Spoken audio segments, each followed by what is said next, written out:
Hey everyone, welcome back to Writers Chat. We're so glad you're here with us, whether you're watching the replay or whether you're here as part of our community. We're just very, very thankful to have you. Today we're going to be talking about getting ready to go to a writers conference because we are beginning to enter writers conference season. And it's just such an exciting time, whether you've experienced and you've been to tons of conferences or you've never been to a conference before. We just want to talk about some ways that you can prepare to go to a conference, how you choose a conference. So my name is Johnny Alexander. I'm joined today by my co-hosts, Jan Martin, Melissa Stroh, and Bethany Jett. So we are just really excited to share with you some of our experiences and knowledge from both attending conferences. I'm on the board of the Mid-South Christian Writers Conference and help put that together every year. Bethany has also directed conferences and been involved in planning of several conferences, actually, of different sizes. Some of us have spoken as workshop leaders, and so we've got a range of experience here that we can dwell on. So just to jump right in, conferences can be, let's just say it, expensive. You will have the cost of the conference. If it's not a virtual conference, you could have, you're going to have the cost of transportation, the cost of lodging. There may be some cost to getting ready, like maybe you need a brand new wardrobe before you feel like you can go to conference. At least one new outfit, right? So that you feel very comfortable and very polished and very professional. So yes. There are costs involved. Now, with COVID and all of that, many conferences have gone to be virtual conferences. So there are, there's some positives to that. And one of the biggest positives is the expense is so much less, usually because they're not having to put out money for a venue and travel expenses for their workshop leaders and their keynote speaker. They can cut the cost of the conference. So we have seen conference prices go way down when they are just being held virtual. Like I mentioned, I'm on the board for the Mid-South Christian Writers Conference. Our conference was virtual last year. It will be virtual this year in March. I'm hoping that we're going to be able to be in person in 2023. But, that this is a good time to go to just about any conference you want to, as long as they're doing it virtual. And the other benefit of that is that oftentimes you can get access to all the workshops for several months after that. If you've paid the registration fee, they're going to keep those tapes up, they're going to keep those recordings up, and you can listen to them. You can go back and listen to the ones that you attended, and you can listen to the ones that you didn't get to go to. Because if you go to a real in-person conference, you have the difficulty of making choices, of which workshop you're going to attend when they're all being, maybe the two you most wanted are being held at the same time. You're going to have to make that choice. So it can be really great to go to a virtual conference, but there are downsides to that too. But I didn't mean to actually even get off on that little tangent. I'm already on doing little bunny trails this morning. So we'll talk about that in a little bit. When you're, you're going to have to come up with your budget, and that may, if geographically, that may limit where you can go or how far you can go from home and what's available in your area. So that's something to consider, but there's more things to consider than just the expense. So we want to talk a little bit about the size of a conference. I think everyone here has been to different conferences. The American Christian Fiction Writers Conference was not my first conference, but was my first major conference where there's like 600 and some people and counting, attend. And I'm so glad it was not my first, because the first time I went to that, it was just overwhelming. And I felt sort of lost in I didn't know what to do, where to go, didn't really know anybody. So if you're a brand new newbie, what do you ladies think about heading off to a huge conference when it's your very first time? I almost didn't go. Yeah. I wouldn't have if I didn't have my mother-in-law to take me. I didn't know of any other ones other than the Florida Christian Writer Conference. So, and it was close to home, so I didn't have to travel far.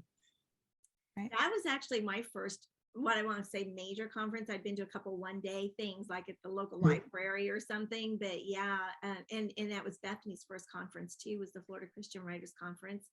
And it's actually the conference where Jeannie and I met, the very first one, and just happened. She was sitting all alone in the auditorium because we were waiting, you know, for the next thing. And I walked in there early and sat in front of her and turned around and said hi. And she said hi. And where are you from? Ohio. Oh, I grew up in Ohio. And look at us now. I mean, you just, you know, you just never know what's going to happen. Yep. Yeah. So I think it's good to go to a smaller conference first. I will say that. I would agree with that. I think if you're brand new, starting out, like, and if you've already written and you've gotten published, but you've not been to a conference, then a bigger conference might not be so overwhelming, because if you've already got an agent, you're not worried about that. I mean, my first year going to a conference versus the second year was completely different. I didn't feel like I had to bring everything, which we're going to talk about. I wasn't as nervous. I felt a teeny bit established. And then I realized that I was this very, very tiny minnow in an ocean, you know, but up until then I was like, oh yeah, you know, but it kind of depends on where you're coming from and your journey. But yeah, if you're new, I think a small conference can be really great. But if you're just like, I want to hit the ground running and get everything possible, then go to a bigger one. I mean, yeah. And if you're Which focused was my first. on fiction, you do want to go to the American Christian Fiction Writers Conference. So I don't want to say not go to that one, because it is the premier fiction conference. That's all the focus is on. So classes are wonderful, but I know that first year it was a little scary. Second year I knew more people, and I knew people that were going to be there, and it, you know, it makes a difference when you've got a buddy, you know, even if you don't go to all the workshops together, at least you've got someone to eat lunch with, right? That was my prayer all the way to the Florida Christian Writers Conference when I went to that first year. God, give me someone to eat lunch with. Give me someone to eat. And he answered my prayer because I met Jeannie.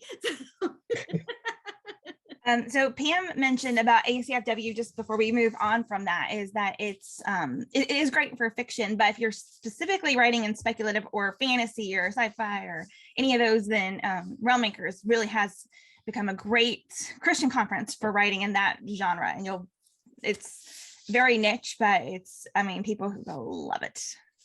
Yeah, Pam, I'm glad that you mentioned that, because that is really important that we mention them as far as those genres are concerned, because they have the market on that one, and that is where you want to go. So thanks for that reminder. I think we all have some, you know, conferences that mean a lot to us. Rich keeps coming up in the comments. I'm not able to read every single comment, but I see that name popping up, and you know, so you really do have to think about what you're wanting to get out of the conference. I know that, like many people, I just really thought that I was going to take this fiction proposal and they were going to like go, oh, wow, this is like the best writing ever. And of course it wasn't, because I was telling instead of showing, and you know, I just didn't know as much as I thought I did. And that happens to many of us. That's just not an experience unique to me. You know, so it's like we do sort of need to balance our expectations and to just go in there with an open heart about and wanting to learn, you know, just really wanting to do that, which brings us to another element you want to look at when you're choosing a conference is not just the cost, but you need to balance that with who's going to be at that conference, who's going to be on the faculty, who's doing the keynote, what workshops are they offering. Let's talk about that a little bit. It can be really, you know, conferences. I know we at Mid-South, we try to do a balance. We're just a one-day conference with special workshops on Friday, extra workshops on Friday that are longer, but basically our conference is a one-day Saturday. So we've got 3 sessions of workshops and 2 keynote speeches. So we do 3 fiction, 3 nonfiction, and 3 what we call business, like the social media marketing, those kinds of things. So you want to see that balance. So what are some thoughts on that, as far as what would you be looking for in terms of an editor or a publisher or workshops on the schedule? Melissa or Jan? Or is that directed specifically to me? Nope, it was directed to anybody who wants to answer. Okay. So if you're looking at kind of going back into the budget, the big thing is, what are you getting for your money? What is the return on investment and what matters the most to you?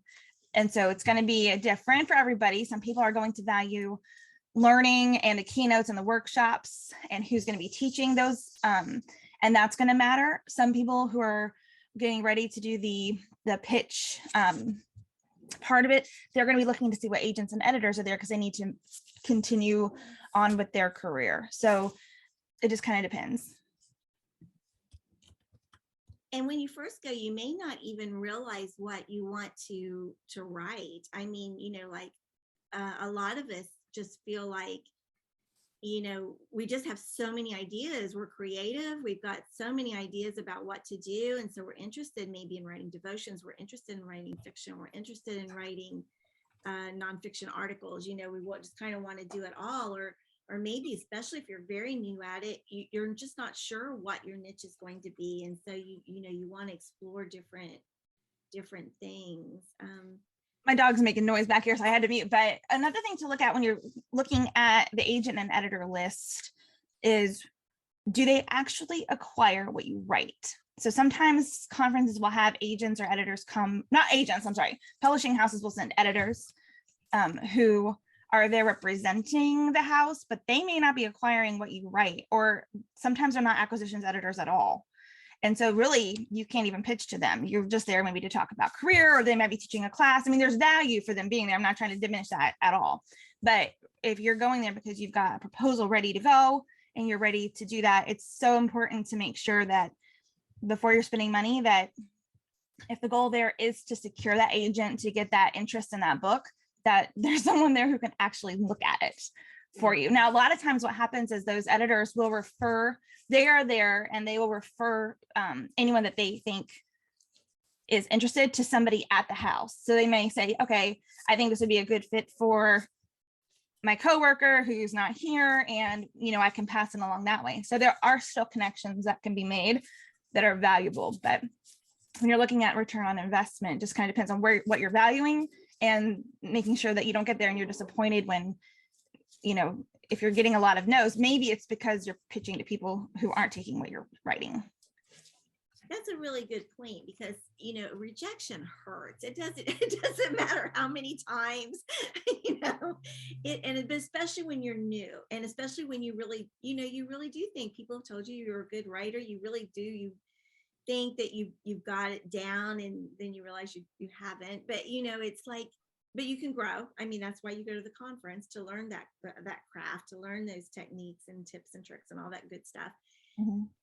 But it can hurt. So that very first conference can be a difficult experience, and you may go home feeling very discouraged. And you just need to, I guess, I think that what Bethany said is so true, because maybe it's not you. Maybe it is that you're just not giving it to the right people. And so you have to be thoughtful about that, to see who's going to be there. To, now you can look people up online. You can see so much information about publishing houses, about the different editors.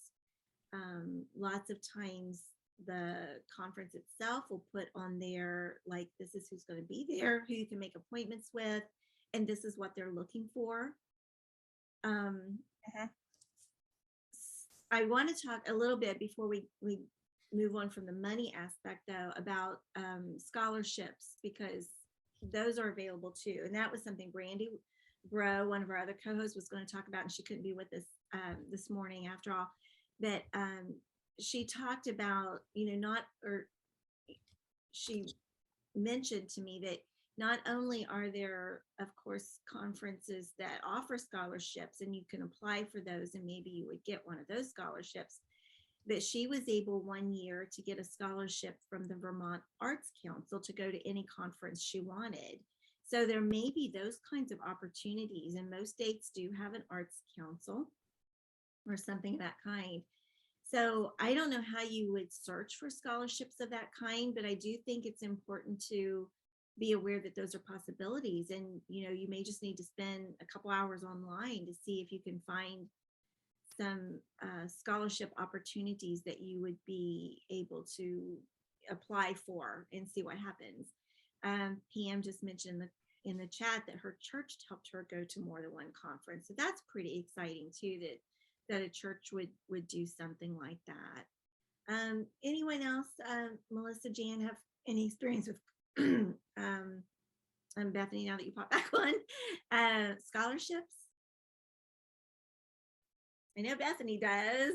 Yeah, sorry, I have naughty puppies.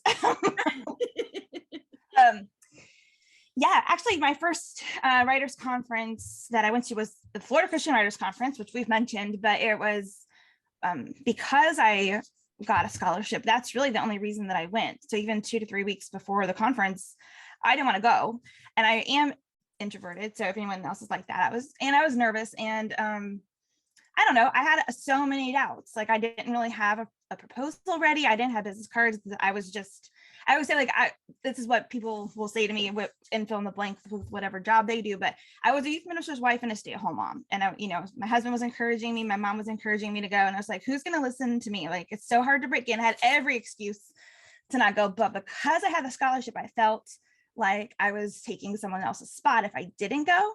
And that it was a blessing to have gotten it. And that is the only reason that I went, because I probably would have backed out. But so I'm not saying if you don't get a scholarship, don't go to the conference, because if I hadn't gone, my whole life would be different. Everything from my life changed because of that conference, my very first one. So I'm so glad that I went, and it was scary how close I got to not going. But whenever we do talk about like what to bring, I have the stuff that I brought to my first conference. I show it when I teach at schools, like on like writing and stuff. And it was awful. So everyone here is way better. Like, you're way ahead of where I was when I was getting started too. It's nerve-wracking, but scholarships are great. And sometimes they are unadvertised. So you may not see it on Facebook, you may not see it on social media. So just check out the website for the conference to see if they have anything like that. And then also, if you know that if some conferences like give you a lot of lead time, a lot of them, they have the next year's schedule out, at the year that they're there. They already know the next year, the date. So you can just start putting some money away too for it, slowly, just to save up for the year, ask for it for Christmas. Yes. All right. Well, anything else about the schedule? Know that it can be like we pack a lot, like I said, in the Mid-South Christian Writers Conference. It's one day, you're going to 3 workshops, you're listening to 2 keynote speeches, you're having lunch, and it can be a long and tiring day. If you're going to a multi-day conference, that's just compounded, So I do, again, take this with a little bit of a grain of salt.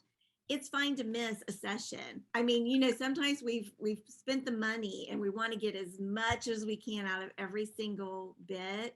But if it's like a 3 or 4 day conference and you need a break, give yourself permission to take that break and just maybe pray or go on a prayer walk or something, just sort of do what you need to do to refresh yourself. We know most writers, not all of us, but most of us are introverts, which means we need alone time. Now, then there's another philosophy, and I've heard conference directors say this: if you're tired, too bad, you can sleep when you're dead. So just go, and do everything you possibly can at that conference and get as much out of it as possible. So there you've got 2 different philosophies, and you can choose which one is going to work best for you. Before we move on to a couple more aspects of this, I also want to talk about writing retreats, which we don't talk about enough. They're very few and far between, I think, especially in our community. There used to be one at Blue Ridge called Autumn in the Mountains, and I was fortunate enough to go there a couple times and attend that. The difference is that even though there are still classes, it's very small usually. There are no editors and agents there, no pitching going on. You're there to write. They give you free time to relax or to go on walks or to just stay in your room and actually do writing. And it was a wonderful experience both times. I don't think they do that particular retreat anymore, but maybe that's where you're at in your career, or that it's not so much that you need a conference, but you need the retreat. You just need to get away. So Jan was going to talk a little bit about being a newbie at a retreat. So I'm going to turn it over to her for a little bit. And then Bethany is going to talk about what to take to a conference. And we've got a couple other little tips on here too. So Jan, I'm going to turn it over to you. Thank you. Just to add on to your writer's retreat, the Orlando Word Weavers does one every year. Wow. And Eva was our speaker one time and gave us the formula for writing romance books and movies. And it was like, wow, that really is the way it is. And so it is a good experience. It helps improve your writing. And I too, my first conference was Florida Christian Writers Conference in 2013. That's where I met all of you. I knew a handful of people from Word Weavers Orlando, and Eva's the one that started that group. And it wasn't quite as scary because at least I knew a few faces when I got there. That helped. And I don't know a stranger. It's just a friend I haven't met yet. It's easy for me to talk to people. So that wasn't quite so hard for me.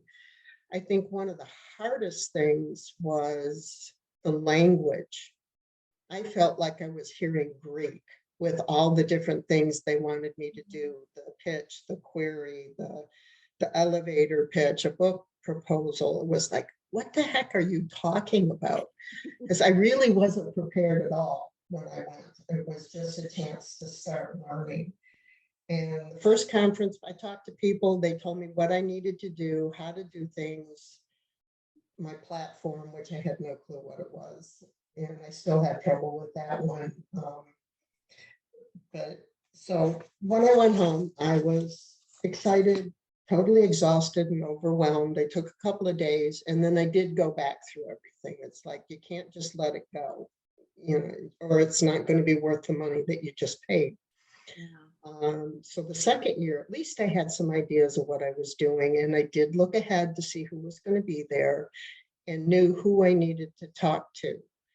And I found a publisher who really liked my idea, but I didn't have an agent. So he saw Kyle sitting across the room and he wasn't with anybody. He says, go over and talk to Kyle. So I did, and signed up with him as my agent, and he helped me. And then I was able to publish the first part of my series, Bible Characters Through the Ages. But if I hadn't gone there and I hadn't talked to Kyle, I don't know what would have happened with my writing. It just, you really just need to reach out to those there. They may not be able to use you, but somebody else I talked to says, I can't do what you want or your type, your genre, but go over and talk to this other girl. And I did, and she helped me with some stuff. So don't be afraid to just talk to anybody. They won't bite your head off, especially at a Christian conference. They're there to help you, whether they can really, physically help you or guide you to where you can get the help that you need. So just reach out, say a prayer for God to give you the strength to ask the questions that you need to.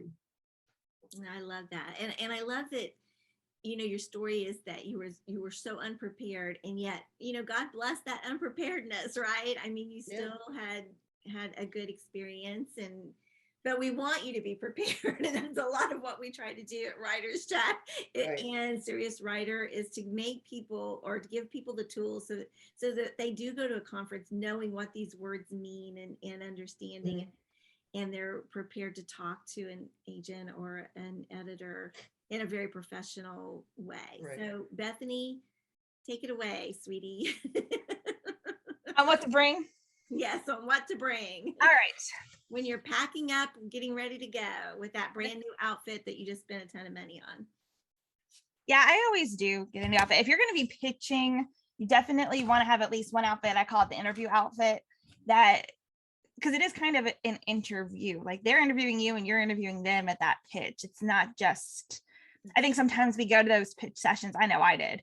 Just like, if anyone will say yes to me, that's all I need. And like, that may not be the best person for you. So we have to kind of like take a step back and like rein in just the eagerness a little bit and remember that this, everybody behind the table. So at a writers conference, when you go to your pitches, usually at Christian writers conferences, especially the agents and editors, and then authors too, because you can make appointments with them as well. They're on one side of the table, and then all the attendees come in on the other side, so that usually it's around the room or it's set up a lot of different ways. But it's nerve-wracking, but everybody there wants you to succeed, even when you bring the worst supplies ever. And I'm calling myself out. So I didn't have business cards. Like I said, I was not doing any of this. This was my business card. I just went to Office Depot, I think, and like printed the labels, like book, nothing on the back. They're so ugly.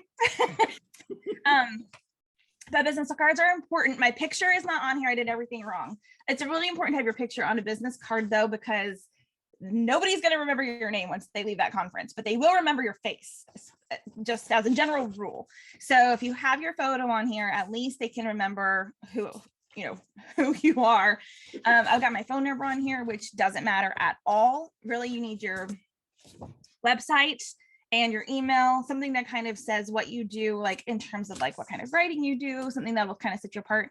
And then your photo, it doesn't have to be crazy, but even though it's the ugliest business card in the world, it still worked, and I passed them out, and it does what it's supposed to do. So you can even do what I did. And then you also are going to want a proposal. So I'm kind of covering two of the bigger things. You want a proposal if you have a book that is ready to be shopped. If you aren't at that point, you're going to want a one sheet. And even if you have a proposal, you could probably bring a one sheet as well.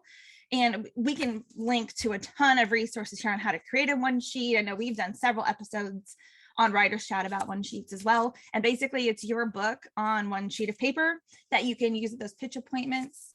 If you've got a proposal, again, I did this wrong. We've got lots of links on how to do book proposals properly, but it's something just to hand to them at that appointment so that you're not just sitting there. So it's something to give. It really made me feel a lot better to be able to slide it across the table to them. And then I have one thing real quick is don't make the mistake of taking your whole manuscript. These people, they fly in usually or drive in, but they fly. They do not want to take back a ton of manuscripts. It's very rare that they will ask for a copy of your manuscript. You may need, it might be okay to take like the first few pages as part of the proposal, and they may keep it. If they give it back to you, don't be insulted. They may ask you to send it via email. They just don't want to be taking a bunch of paper home with them. And then just to go back really quick about the business cards, it's really good to leave space on the back. It is fun to have something and to use that space, but to leave a little bit of blank space. And what you want to do is when someone gives you their card is write down, we were in this workshop together, because you're going to do a lot of networking, and that can be just as important. We haven't even talked about that. That can be as important as the editors and agents that are there. It's just the other people that you meet. You think you're going to remember everybody, and you will not. So, when you get back to your room or whatever, just jot down every business card you have, jot down on that business card something that will help you remember what you and that person talked about, so that if you get in touch with them again, or, you do remember what it was that you guys were thinking about. Bethany, back to you, baby. And with that, lunch and dinner is where you're going to be passing out business cards the most, I have found, because everyone is sitting there. One person's going to say, what do you write? Someone's going to pull out a business card, and everyone else is going to pull out their business card unless you don't have one. So keep them. Sometimes I would tuck them into my lanyard, like with the meal key. That way you've always got it with you. I always have to keep a couple there, or in your bag, whatever you're going to take. Sometimes you might go to your room, depending on the conference size and location. You may go to your room and drop stuff off to go to dinner, but keep the business cards with you. I have made that mistake several times and wished I'd had one to hand out. And then somebody asked about how often do you update your photo, and Joe gave a great answer about like if your hair color changes. And Catherine, I just had to go through that too, because for the last 10 years I've been platinum blonde, and now I'm back to the natural roots. So all of my photos have had to get updated for just specifically that reason. Something else to bring to a conference, and if you search for Edie Melson conference notebook, you'll probably find some posts about this because she talks about how to bring a conference notebook. And if you are super organized, you're going to love that post because she tells you all the things to bring. I have a variation of that same thing. Of course, it's using the Happy Planner or a disc bound system so I can punch things. This is the one that I bring to conferences now, usually as an instructor, but with all the classes or notes of things that I teach in here. So if somebody asks a question in a class, I can go ahead and pull a reference up quickly, but I keep a copy of, if you have a specific notebook that goes to your conference that has even blank paper in it, it doesn't have to be a disc bound system, but what's nice about this is you can punch things in it. So I will punch everything that I need to know for that conference. If it's instructions, if it's a copy of the schedule that I'm printing from their website, or a list of people that I want to go, anything that I can get off the internet before I'm going that's loose paper, then I can punch it and pop it in here. And then this is the one binder that goes with me to every class because I've got no paper in here. I have everything that I might need, including probably some one sheets if I'm handing them out and that kind of thing. So just condensing everything into one notebook. Like it's I can't tell you how many times I have forgotten it. I'm sure everybody here has gone to conference. You forget something in your room because you were cleaning out your purse or your bag and you've got so much paper from all these classes. So it's nice to just have one thing that, you know, if I've got this, it doesn't matter what else I forgot, unless it's your room key. So thank you for putting that link in there. Yeah. And then I'm just going to show real quick. I think we've got this on the Serious Writer website. I'll have to find that link, but we have a downloadable packing list. And so it probably needs to be updated a little bit, but for the most part, these are the things that you're going to need. Now, this one is specifically tailored to one of our Serious Writer conferences because it says Thursday, Friday, and Saturday. When I was on the Blue Ridge conference leadership team, we had one that had all the days of the week. We'd have it planned so that if you were a planner, you could go ahead and put like the different outfits, which is something I still do for packing to make sure I'm not having to, if I'm going to rewear denim, I want to make sure I've got enough denim in case there's a spill, or I've got enough tops and shoes and things, but there's always things that I forget. So we'll make sure we get a link to this downloadable, printable. I think I've got an updated one that doesn't have the outfits on it too. So, and I know there's probably a lot of other things, but a lot of things on here like Advil, it's like snacks, skipping breakfast at a lot of Christian writers conferences is not going to hurt you because a lot of the faculty don't go to breakfast. And then if they do, a lot of times that's the time that faculty can talk to other faculty is at breakfast. So that's pretty much a general rule is if you see a faculty member, if they're sitting at their table, like a designated table, they're kind of open to talk. But if they're not at their designated table for breakfast, kind of just don't talk to them. And I know breakfast is one that I often skip and keep a snack in the room. So here, I'll cancel the share on this real quick. Back to you, Mom.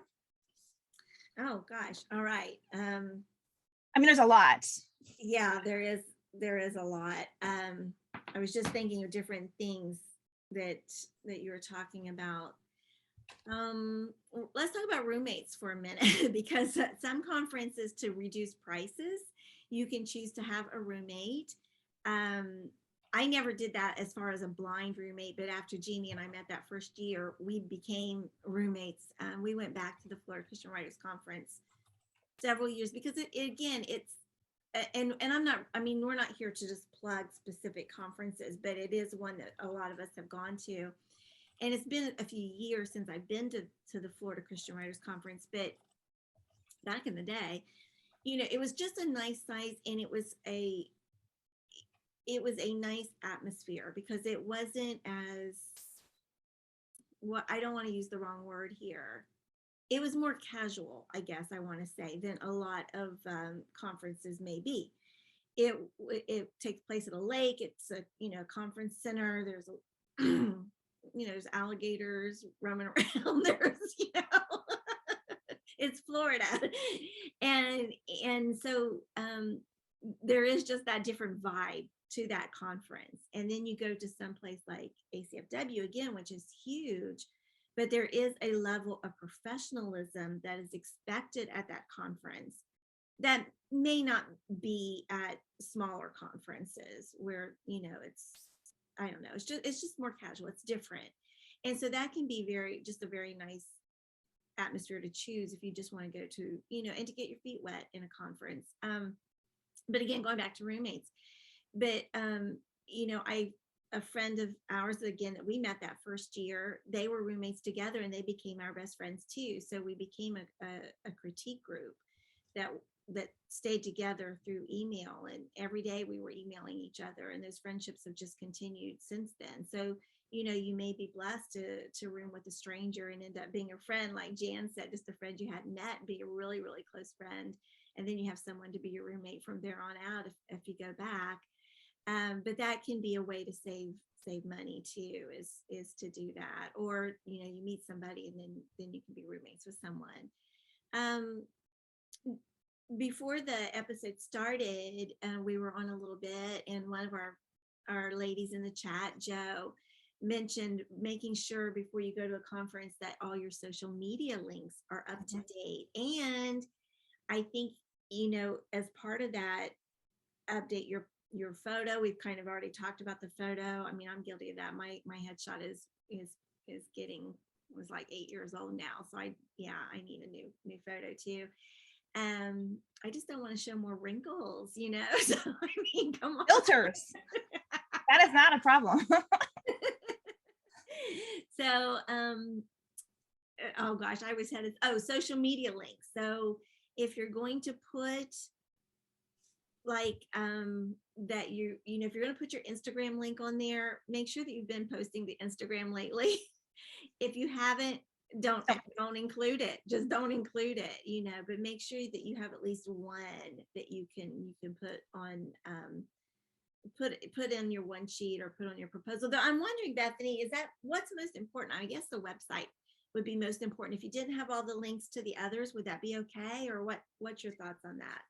The website is the one place where you can put all your social links there and that they can find them there. So make sure that they're on your website. Usually I'm looking at the header, or sometimes I have to scroll down to the footer looking for those social links. That's usually the two places they're found. So you can get it in your header. That's really great. If you've got a huge following on one of the platforms, I would highlight that on the one sheet, like especially if you're over six figures on there with your account, like you've got like 100,000 followers on Instagram, I would be highlighting that for sure. Yeah, I have lots of things to talk and think about too. And I know probably at the next one, when we talk about like at the conference, we'll talk more about pitching and tips and things like that. So I'm trying not to go too deep into that, but yeah, me too. Yeah. But researching them ahead of time. Actually, so can I rabbit trail for just a minute, Mom? Sure.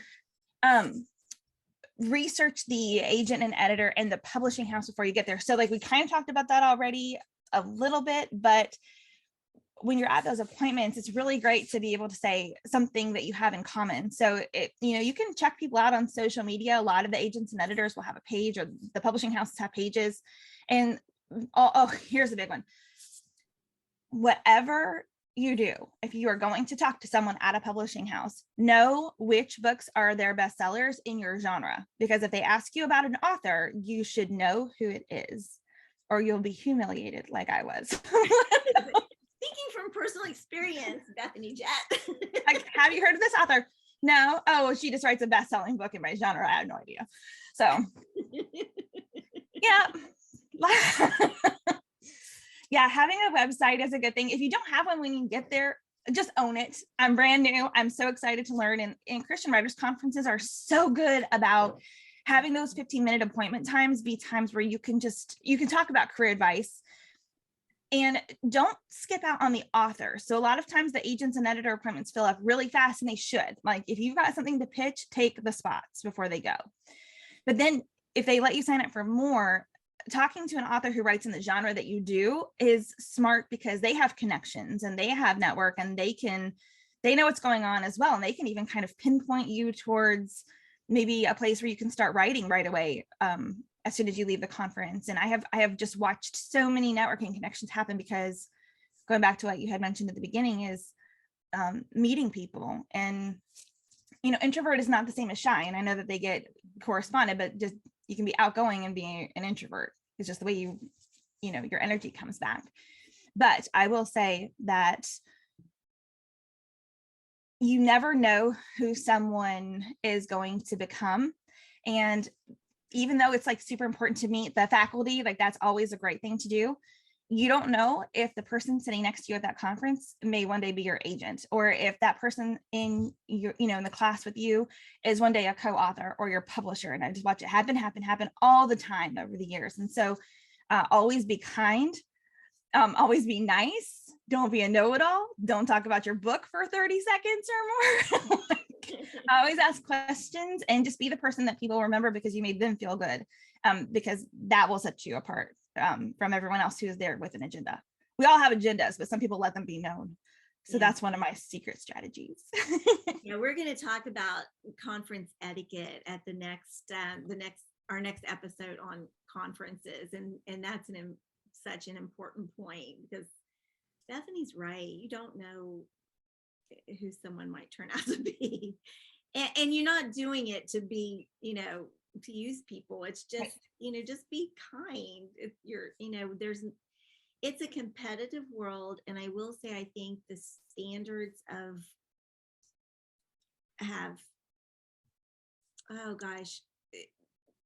harder to meet. I will say, when I first started out going to conferences, I went to that first one in 2007. People didn't know about blogging. People didn't know about one sheets. Nobody did that.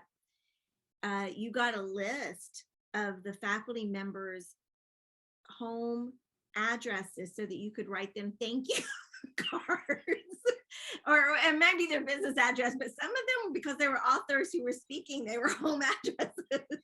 So you could write them thank you notes after the conference. And of course, that doesn't happen anymore. And then, like the next year, it was everyone's talking about blogging. It's like, well, what's a blog? And then a couple years later, it was one sheets. And the first one sheet, Bethany still uses one of my one sheets, but it is so just, we put it together in, I think, pages or something, and it's fine, and it has all the information on there. But in a couple of years, you had people paying $60 to design a one page. They just became very professional, and now you see that. The quality and the graphics and the images and the layouts are just amazing. So the competition now has become more and more. It's just more. There's just more, and the standards are more. So you can't go to a conference anymore with business cards that you printed out yourself and with perforated edges. It will shout amateur, and you're going to have to invest some money into these things. That's just part of the world. It's part of anybody going into a new business, though. So I want to wrap up and give some time for other people to come on, because I've not been able to keep up with all that's going on in the chat. There's a lot going on there, and there's a lot. Have things that you want to say. There may be questions that we've missed too. Oh, Canva, Sally says Canva does 50 business cards for $10. Okay, there you go. There's a bargain for you if you need business cards. But we do want to wrap all these decisions in prayer. As far as the budget, as far as where you're going to go, whether you're going to do a virtual conference, whether you're going to go to an in-person conference, whether it's going to be a 2-day event or a week-long event, how much effort and expense and time you can put into something like this. Just pray about everything. Pray about your reason for going. No, Norma's going to talk more about this next time, are these things, how things change at a conference, how she has had experiences going to a conference with one goal in mind, and God just upending that and it turning into something else. Pray about the yeses, pray about the nos. A no can actually be one of the best things ever that you hear, because it may be protecting you from something else that you don't even know about. Pray about the other people that are going to be there and who you're going to meet, and who you're going to have lunch with. Pray that prayer and you might end up with a lifelong friend.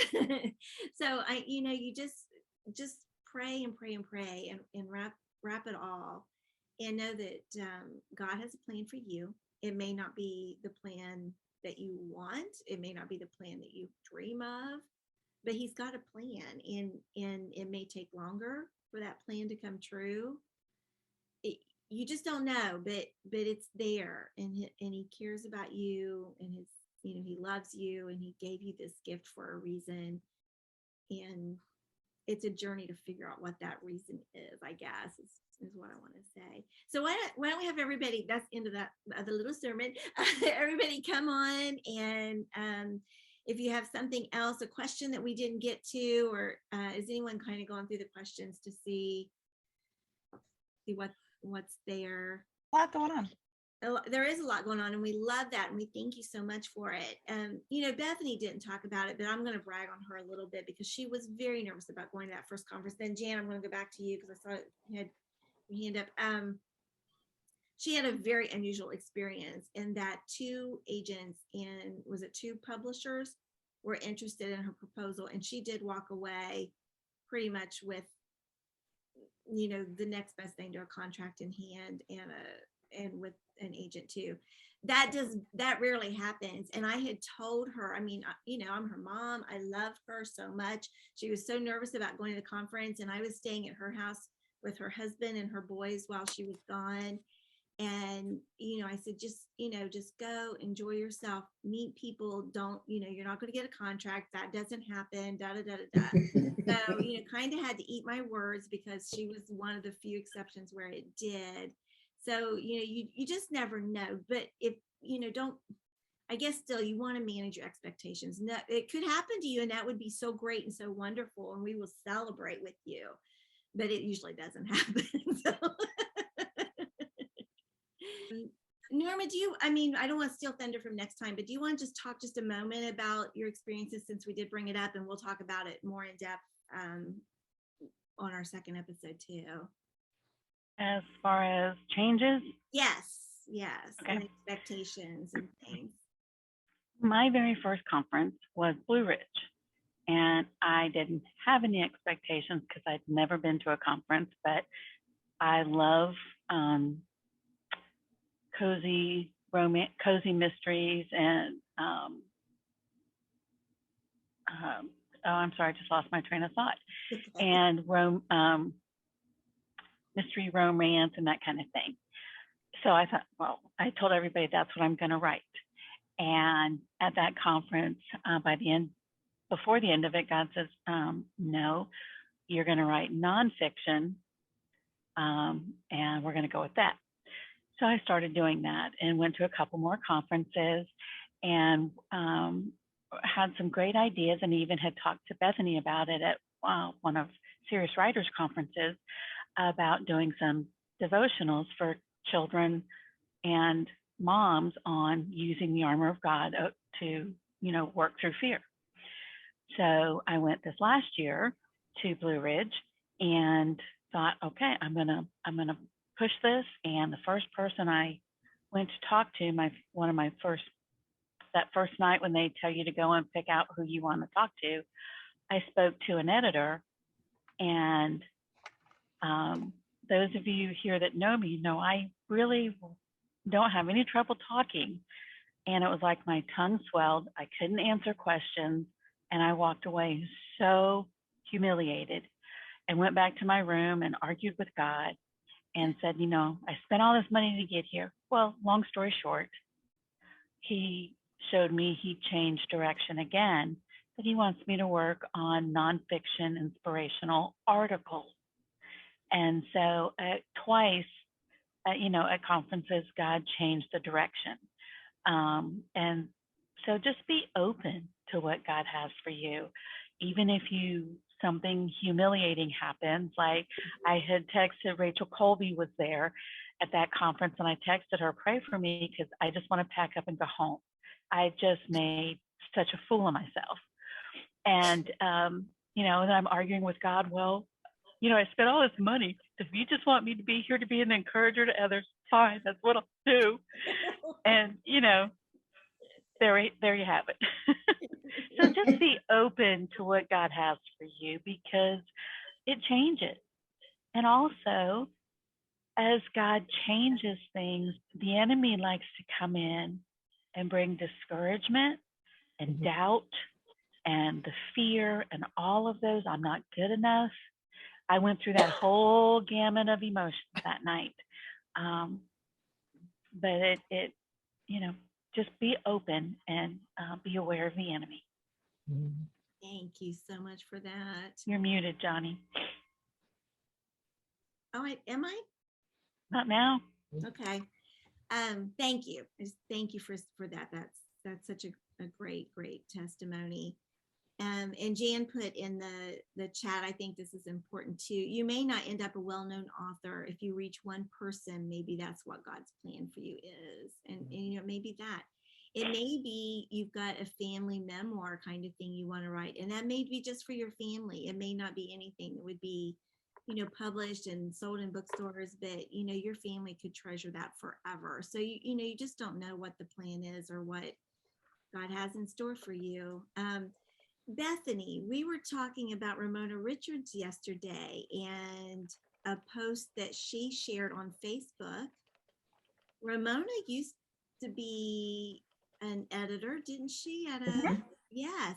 She just left Iron Stream. Yeah. Yeah, and she was writing that her first book sold 5 copies. 5. And her second book sold 3. Oh, And then she showed a picture of all the books, and there were several. I mean, I didn't count them. I don't remember how many there are. But of course, she thought her career was over, different times. And yet she's still writing. And she has several more books published. So she was trying, she was giving encouragement to people. It's like, yeah, even once you get that contract and maybe things don't work out as well as you hope, that doesn't mean it's over. You just don't know what God is trying to teach you, what you need to learn, how you need to grow, and what's going to be. I've struggled with that too different times. I thought I'm done. And, I just turned in my 11th manuscript with Annie's Fiction. That doesn't count my other manuscripts with other publishers. So, I'm getting up there in the, 15, 16 novels published this year, something like that. So, and it's so exciting. And no, they're not bestsellers, but they're fun books to write. And I'm having a good time with it. So that's, if I could just add, because I've often referred to myself as the reluctant author, because it's never a place where I ever thought I would be at this point in time in my life. I mean, I'm going to be 72 this year, and I am just like never at all planned to do what I'm doing. And when I started my first conference, which was Speak Up Conference, I was totally unprepared for what was about to happen. And I've discovered over the last 4 or 5 years that where I thought I was going to be, I am definitely in a whole different place today. And I'm so grateful for the no's that I've received, because they have really challenged me to become better and to learn and to grow. And my first children's series book is coming out in the spring. And I am just believing that God wants to do something incredibly wonderful for children. And that is really where I thought I was going to be in one place. I am now in children and writing for them. And so don't, if I have to say anything, do not give up, and be open to what God wants you to do, because it's never too late to start. It's never too late. That's a good point. And I would say too, if you have multiple projects, I would bring something about all of them. So that way, when you're at those appointments, if the one kind of goes bad, you have other things to talk about or to share. And I can't tell you how many times I've had, and I don't acquire as an agent or an editor, but I've had authors or writers come to me at a conference and to meet with me, and they will show me what they're working on. And sometimes it's like the second or third thing on the list. It's not their heart project. But just knowing just from hearing things, I'm like, oh my gosh, that's the one you want to start with. Like, this will get your foot in the door. And then you might be able to get this project if you're not getting traction with it. but the hesitancy of people to do that is so strong. And I get it, 'cause, you know, you have that heart project, but sometimes it's just like, you can see the path, like this, go all in on this for a little while. And that's what you need to do. So you don't have to write in just one genre. And I love that you said that, Joe, because that's just not the way it is. And that used to be taught a long time ago, but it's not the way anymore. Yeah. Yeah. And I just want to say, I'm so grateful to all of you because you have helped to change my life over the years. And so thank you. Oh, that's so sweet. Thank you. Yeah, I mean, this wasn't part of our long-term plan either, but here we are, and it just week after week, and God is blessing us, and we're so thankful for all of you too. That just keeps us going. One other thing I want to add to taking, and this was something Bethany just said, prompted it, is go with a teachable spirit. Pack that teachable spirit in your suitcase, because you know, especially those heart projects. I mean, I talked to a gal at a conference once, and bless her heart, she had a historical novel that was like 200,000 words long based on a real event. And she was not going to cut that novel down no matter what. Well, here's the reality. No publisher is going to take a 200,000 word novel from an unknown author. I mean, okay, it happened to J.K. Rowling's. That's, again, very unusual. I'm not sure her book was even that long. But, you know, and I tried, and I suggested, we talked about it at length. And I said, oh, here, you could split this up into 3. Here's your first third. She told me enough about the story. I could tell where the breaks were. Do this, do this, do this. She was so mad at me. She was furious with me. Never saw her again. So, you know, I know those stories of your heart, you just want to clutch them. You want to hold on to them. But there's a reality. Publishing is also a business. Novels are a certain length because of paper costs. And that's the way it is. Yes, Pam. Also, what I learned a long time ago is a lot of times the first book you work on, like when I went from picture books to middle grade, that's a practice novel. Yeah. And I wrote it, I loved it. I wanted somebody to pick it up and publish it. But all these years later, I look back and I go, that was my practice novel. I learned a ton with that novel, and I'm okay that it didn't get published, even though I still like it, you know, but you know, but we have practice books in us, and you can use parts of them later on, but we all got to start somewhere and practice with something. That's right. That's right. Isabel? Yes, greetings from France. So I had Hello. you hear me? Yes. Yeah. Oh, you're I had the opportunity to attend 2 virtual conferences from France. One was Kentucky Christian Writers, and the second one was ACFW from Virginia. And with that, I had appointments. So those 15 minutes appointment, there was Zoom instead of being like alive. We were just flat on the screen. I had one with Tony Schuyler, who is an author, published with both Love Inspired and with what is it, Bethany House Publishers. Then I had one with one of the people that would take in the imprint of Love Inspired, and then with an agent called Rachel Macmillan. And she was really stressing, this is a business. This we really need to talk to you on a professional level. And she said there's something we wouldn't take into account is the person saying, well, God told me, or God put so much on my heart that I should write this and that, and this is from God. And she said, well, we absolutely do not care about such, that's not a way to approach professionally an agent, really. And they have really guidelines, and she's from Jensen, but that you have all the agencies, they really print all the rules in how you reach to us.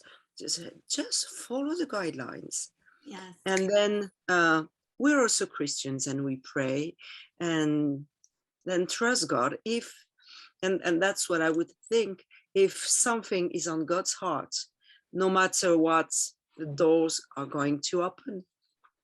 Yeah, So I that's appreciate my little contribution from across the ocean. All right. you. Thank you. Yeah, they will tell you, and I know Bethany teaches this too. Do not go in and say, God gave this to me, because that will almost automatically, they just hear it so often. And often what they get is so bad. It's like, must have been an off day for God that day or something.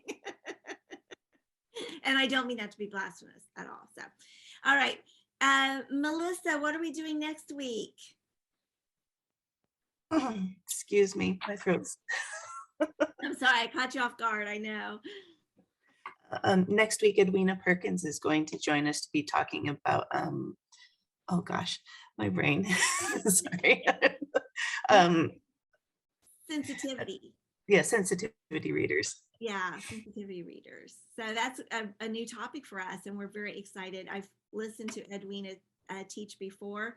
She is fabulous. I was in a workshop with her where she was coming up with people's one-liners for their novels, and she is absolutely amazing how quick she could do that just by hearing a little bit of the story and just come up with these wonderful, wonderful one-sentence summaries. It was absolutely mind-boggling. She's great. So very excited to have her with us next week.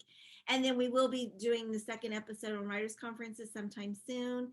I'm going to stop the recording. So thanks for everybody for being here. We're so glad you are, whether you're watching the replay or here with us now. And we'll see you next week on Writers Chat.